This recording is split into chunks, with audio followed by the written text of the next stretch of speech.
માતા પિતા માટે લાલબત્તી સમાન ચોંકાવનારી ઘટના સામે આવી છે। 15 વર્ષના કિશોરે 10 વર્ષના બાળક પર હુમલો કરી દેતા ચકચાર મચી જવા પામી છે। કિશોરે બાળક પર ચપ્પુથી હુમલો કર્યો હોવાની ઘટના સામે આવી છે અને આખી ઘટના સીસીટીવી કેમેરામાં કેદ થઈ હતી।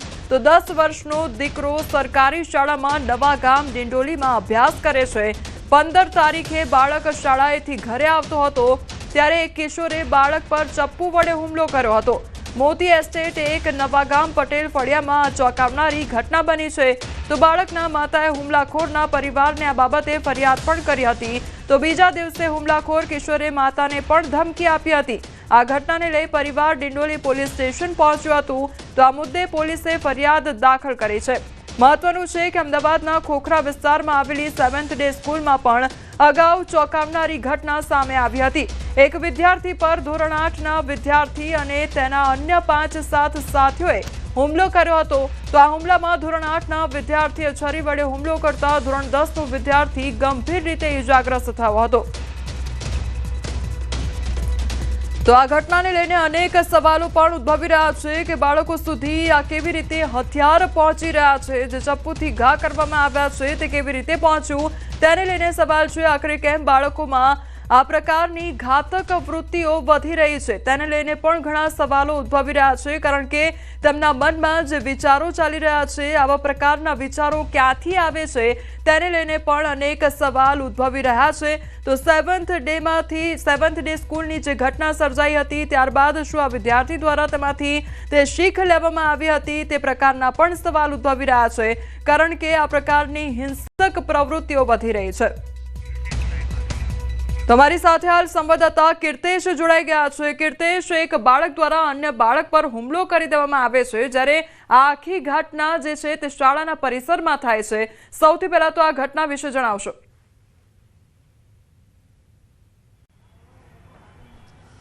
બિલકુલ 15 તારીખની આ ઘટના છે। સુરતના ડિંડોલી વિસ્તારમાં એક 15 વર્ષનો બાળક છે તે 10 વર્ષના બાળક ઉપર ચપ્પુ જેવા ઘાતક હથિયાર વડે હુમલો કરે છે। જો કે સમગ્ર ઘટનાના સીસીટીવી હવે સામે આવ્યા છે ત્યારે કહી શકાય કે આ બાળકની ક્રૂરતા કેટલી કહી શકાય। 15 વર્ષના બાળક સુધી ચપ્પુ કેવી રીતે પહોંચ્યું તે એક મોટો સવાલ છે, કારણ કે 15 વર્ષનો બાળક 10 વર્ષના બાળક ઉપર ચપ્પુ વડે હુમલો તો કરે છે પણ તેના પિતા ઉપર બી ચપ્પુ વડે હુમલો કરે છે। એટલે કે બાળકની માનસિકતા કહી શકાય ગુનેગાર જેવી કહી શકાય કે 15 વર્ષનો બાળક સામાન્ય બાબતે થયેલા ઝઘડામાં ચપ્પુ જેવા ઘાતક હથિયાર લઈને પહોંચી જાય છે।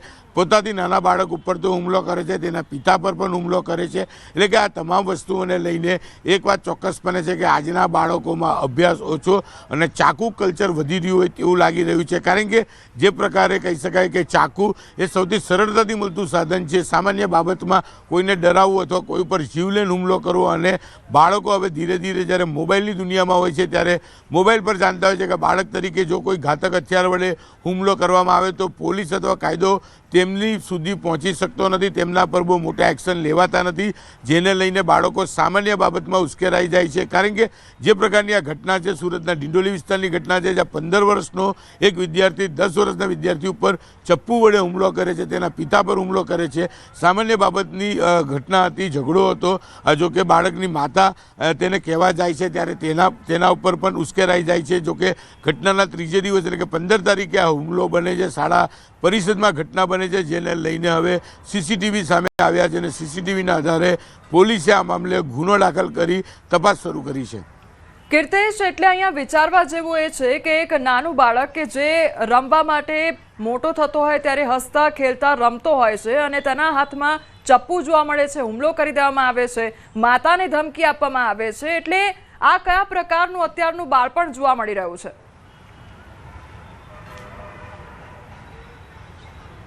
બિલકુલ મોબાઈલની દુનિયામાં ખોવાયેલા બાળકો છે કે જે કહી શકાય કે એક પ્રકારે આક્રોશમાં જીવતા હોય છે, સામાન્ય બાબતે ઉશ્કેરાઈ જાય છે, જોડે ભણતા અભ્યાસ કરતા હોય કે પરિવારના લોકોને મારવા સુધીના પગલાં ભરી દેતા હોય। એટલે કે આ બાળકને પહેલેથી જ જેની માનસિકતા છે તે ગુનેગાર જેવી માનસિકતા ધરાવતા હોય છે, કારણ કે 15 વર્ષના એક બાળકને પોતાની જોડે અભ્યાસ કરતા બાળક સાથે સામાન્ય બાબતમાં ઝઘડો થાય છે અને બાળકોમાં ઝઘડો તો હોય સામાન્ય વાત છે, 2 દિવસમાં ભૂલી જવાનું હોય છે, નહીં કે આ બાળક 15 વર્ષનો બાળક છે તે ચપ્પુ લઈ આવે છે અને 10 વર્ષનો જે વિદ્યાર્થી છે તેના પર હુમલો કરે છે, તેના પિતા પર હુમલો કરે છે, તેની માતાને જાનથી મારી નાખવાની ધમકી આપે છે. એટલે કે આજનું આ જનરેશન કઈ દિશામાં જઈ રહ્યું છે તે ખ્યાલ નથી આવતું. જો કે આવી ઘટનાઓ અટકાવવા માટે શાળામાં વિદ્યાર્થીઓના બેગો ચેક કરવામાં આવે છે કે તેઓ ઘાતક હથિયાર લઈને નથી આવતા.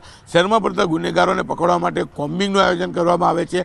પોલીસ દ્વારા હથિયારો લઈને ફરતા હોય તેવા લોકો પર રોકવા માંગીશ. સિનિયર સાયકોલોજીસ્ટ પ્રશાંત ભીમાણી આપણી સાથે જોડાઈ ગયા છે. પ્રશાંતભાઈ, સૌથી પહેલા તો આપનું ન્યૂઝ 18 ગુજરાતીમાં સ્વાગત છે. હવે પ્રશાંતભાઈ, આ સુરતની એ ઘટના કે જ્યાં બાળક દ્વારા અન્ય બાળક પર હુમલો કરવામાં આવે છે, ચપ્પુથી ઘા કરવામાં આવે છે, એટલે અત્યારના બાળકો શું વિચારતા હોય છે? સૌથી પહેલો તો સવાલ એ થઈ રહ્યો છે આ ઘટના પરથી. અત્યારે એવું કહી શકાય કે બાળકો માટે હિંસા એ બહુ સામાન્ય કોમન રોજિંદી ઘટના એને નિહાળવાની અને ઓબ્ઝર્વ કરવાની થઈ ગઈ છે અને એટલા માટે એ લોકોના વર્તનમાં પણ હિંસા જોવા મળે છે. એ લોકો સ્ક્રીનમાંથી કે મોબાઈલમાંથી પણ હિંસા જુએ છે. ઘરની અંદર પણ કદાચ માતા પિતા વચ્ચે કોઈક ઝઘડા થતા હોય અથવા માતા પિતા દ્વારા બાળકો પર હિંસા થતી હોય તો એની પણ અસર બાળ માનસ પર થાય છે. આસપાસનું વાતાવરણ પણ જો આવું હિંસાત્મક હોય કે કોઈક મારામારીનું હોય તો એને લઈને પણ બાળક એવું સમજે છે કે કોઈને મારવું તો બહુ કોમન છે. એટલે મેઇન આની પાછળ હું સ્ક્રીનની અસરો જોઉં છું.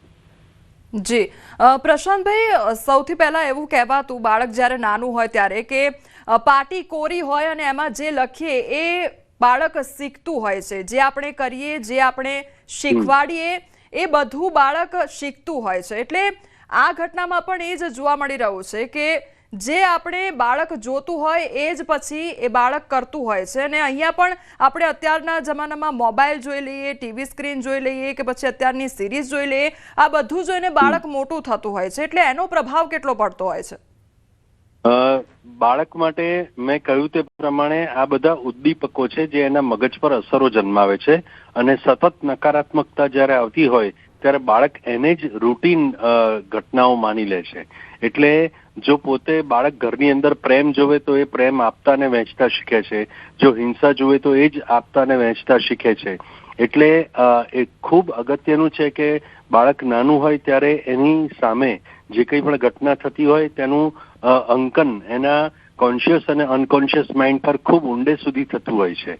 એટલે એના વર્તનમાં એ હિંસા અથવા તો સારી બાબત હોય તો સારી બાબત એ બહુ જ ઊંડે સુધી ઉતરી જતી હોય છે.